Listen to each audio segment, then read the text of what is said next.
Hi everyone, welcome back to evidyarthi.in. This is Varsha. तो start करते हैं हमारा next question, that is question number 5. So fifth question कहता है, how does the municipal corporation earn the money to do its work? यानी कि हमने जब पढ़ा था हमारे फंड्स कहाँ से आते हैं म्युनिसिपल कॉर्पोरेशन के पास, तो हमने बहुत सारे वेज देखे थे जिसके थ्रू म्युनिसिपल कॉर्पोरेशन अपनी अर्निंग करता है, फंडिंग लाता है. सो उन्हीं फंडिंग्स को, उन्हीं सोर्सेज को हमें यहाँ पे मेंशन करना है.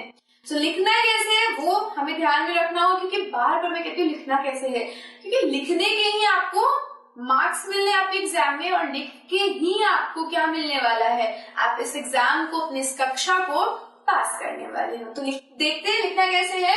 Municipal corporation earn money to do its work by collecting several types of taxes. So ये different taxes collect करती है, और इन taxes में क्या क्या आता है. फर्स्ट है दे इंक्लूड प्रॉपर्टी टैक्स, यानी वो टैक्स जो कि प्रॉपर्टी के ऊपर लगेगा. Taxes for education and other amenities, education पे टैक्स लगता है, और कुछ और भी संसाधन है जैसे कि आपके हॉस्पिटल्स हो गए, डिस्पेंसरीज हो गए, इनके ऊपर भी कई बार टैक्स लगता है. वो आपको पता नहीं चलता है कि किस रूप से गया है, किसी कमोडिटी के साथ वो टैक्स चला जाता है. फॉर इंस्टेंस आप कोई दवाइयां खरीद रहे हो, या फिर आप कोई राशन की चीज लेके आ रहे हो, अपनी 5 रुपए की टॉफी ले रहे हो, उसमें से भी एक थोड़ा सा परसेंट टैक्स के रूप में फॉर दिस एजुकेशन जाता है. एंटरटेनमेंट टैक्स बहुत ही ज्यादा लगता है जब आप किसी हॉल में जाते हो, मूवी हॉल, थिएटर जिसे हम कहते हैं, या फिर आप किसी क्रिकेट स्टेडियम में जाते हो क्रिकेट देखने. इस तरीके के टैक्स को हम एंटरटेनमेंट टैक्स कहते हैं. And there are also other type of taxes जिनको आप फर्दर बड़ी कक्षाओं में, बड़ी क्लासेस में पढ़ने वाले हो. तो इन तरीके से हमारा म्युनिसिपल कॉर्पोरेशन क्या करता है, अपने लिए फंडिंग लाता है, अपने लिए मनी कलेक्ट करता है ताकि वो अपना वर्क कर पाए. नेक्स्ट क्वेश्चन पे चलते हैं, question number 6. Discuss in the 2 paragraphs you see different ways of collecting and disposing garbage. इन दोनों ही फोटोग्राफ्स में आप क्या देख रहे हो, यू आर सेइंग कि एक तरफ जो गार्बेज कलेक्शन हो रहा है वो बहुत बुरी तरीके से हो रहा है. It is very bad way of collecting garbage, क्योंकि यहाँ पे क्या हो सकता है इस वाली तस्वीर में ये हो सकता है कि इस गार्बेज के अंदर में भी कोई जहरीली पदार्थ हो, या फिर कोई ऐसा चीज हो, कोई ऐसा इन्फेक्टेड नीडल हो जो आपको बुरी बीमारियां फैला सके. So this way of collecting garbage is very bad way. Okay, ऐसा नहीं करना चाहिए. तभी आपके पेरेंट्स भी कहते हैं, ना कि खेलते वक्त कभी भी कूड़ादान के पास मत जाया करो, ऐसी जगहों पे नहीं जाया करो जहाँ पे कूड़े डले हुए हो. क्यों? क्योंकि उससे आपको इन्फेक्शन हो सकता है, आपको बीमारियां हो सकती है. वही दूसरी तरफ जो हमारा फिगर है उसमें बहुत अच्छी तरीके से, बहुत सेफली हमारे गार्बेज को डिस्पोज करते हुए दिखाया जा रहा है. जो हमारे म्युनिसिपल कॉर्पोरेशन के अधिकारी होते हैं, जो हमारे ऑफिसर्स होते हैं, वो हमेशा ये सुनिश्चित करते हैं कि जो कर्मचारी है, जो लोग गार्बेज कलेक्शन का काम करते हैं, उनके पास प्रॉपर इक्विपमेंट्स है, प्रॉपर आउटफिट्स है, जो कि उनको इन खतरों से बचाती है, जैसे कि वो कहीं कॉन्टेमिनेट ना हो जाए किसी डिजीज से, या कोई नीडल या फिर कोई ऐसी चीज उन्हें इन्फेक्ट ना कर दे किसी डिजीज से. तो वो प्रॉपरली ड्रेस्ड अप होते हैं. For instance they have mask, they have suits जो कि उनको बिल्कुल टॉप टू बॉटम कवर करती है. बड़े बड़े बूट्स होते हैं रबर के, ताकि कुछ भी उनके पैरों में ना चुभ सके. तो इस तरीके से हमारे जो म्युनिसिपल कॉर्पोरेशन है वो अपने कर्मचारियों के लिए, अपने वर्कर्स के लिए एक प्रॉपर फैसिलिटी देते हैं गार्बेज कलेक्शन का. वही दूसरी तरफ we see there is no facility while collecting the garbage. अब इन्हीं दोनों के आधार पे हमें कुछ क्वेश्चन के आंसर देने हैं. उन्हीं क्वेश्चंस को समझते हैं और उनके आंसर देते हैं. So here the first question is, which way do you think provides safety to person disposing garbage? तो आपको बताना है कि इन दोनों ही तरीकों में से कौन सा वे सबसे बेटर है गार्बेज डिस्पोज करते टाइम.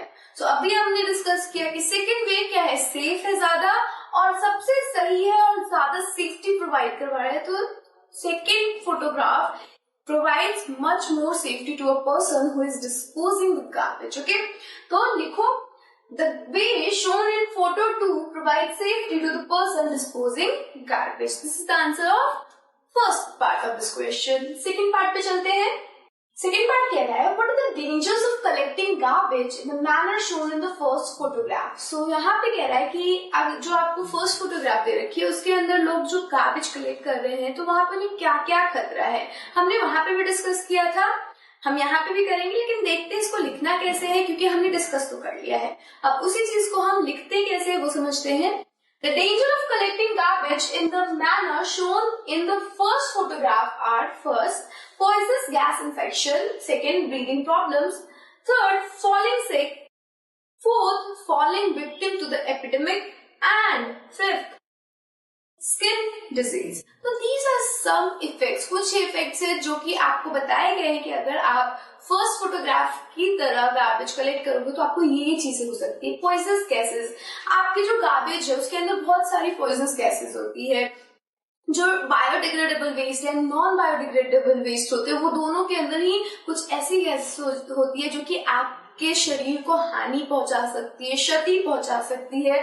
सो ये गैस से अगर आप इन्फेक्ट होते हो तो आप बीमार पड़ सकते हो, आपको ब्रीदिंग प्रॉब्लम हो सकती है, क्योंकि जितना कूड़ा होता है ना, ज्यादातर दे स्टिंक, बहुत गंदी स्मेल करती है, जिसकी वजह से लोगों के अंदर ब्रीदिंग प्रॉब्लम होती है, रेस्पिरेशन में प्रॉब्लम आती है। तो ये भी आपको क्या करता है, बीमार बनाता है, आप बीमार हो जाते हो, आप किसी एपिडेमिक का शिकार होते हो, किसी महामारी का शिकार हो जाते हो, मे बी ट्यूबरक्लोसिस है, या फिर समटाइम जो सिरिंज होते हैं, जो इक्विपमेंट्स फेंके होते हैं हॉस्पिटल के, उसके अंदर वो कई बार इन्फेक्टेड होते हैं HIV, हेपेटाइटिस जैसे बीमारियों से। सो इसकी वजह से आप ऐसे बीमारियों की चपेट में आ जाते हो। समटाइम आप जब अगर इन गार्बेज को कलेक्ट कर रहे हो तो so what will happen is that there are some chemicals, कुछ केमिकल्स होते हैं जो कि आपके स्किन के लिए बहुत डेंजरस होते हैं, और आप उन केमिकल्स को छू देते हो, और अगर आप ओवर द टाइम उसे बार बार आप उसके कांटेक्ट में आ रहे हो तो वो क्या करते हैं, आपकी स्किन को हार्म करते हैं, आपको स्किन डिजीजेस हो जाती है। तो ये सारी चीजें आपके गार्बेज में पहले से हो रही होती है, लोग यूज करते हैं, उसको गार्बेज में डाल देते हैं, बट वो क्या करते हैं, वो सेफ्टी प्रिकॉशन लेते हैं। बट फोटोग्राफ में कोई सेफ्टी, फोटोग्राफ 1 में कोई सेफ्टी प्रिकॉशन नहीं लिया गया है, एंड दैट इज वाई क्या होगा, जो भी उसे कलेक्ट कर रहा होगा उस मैनर में उसको इन सब चीजों का, इन सब तकलीफों का सामना करना पड़ सकता है। So this is all for this video। इतने ही क्वेश्चन थे जो हमें करने थे, इन्हीं में से आपको कुछ ना कुछ क्या आएगा, आपके एग्जाम में आएगा।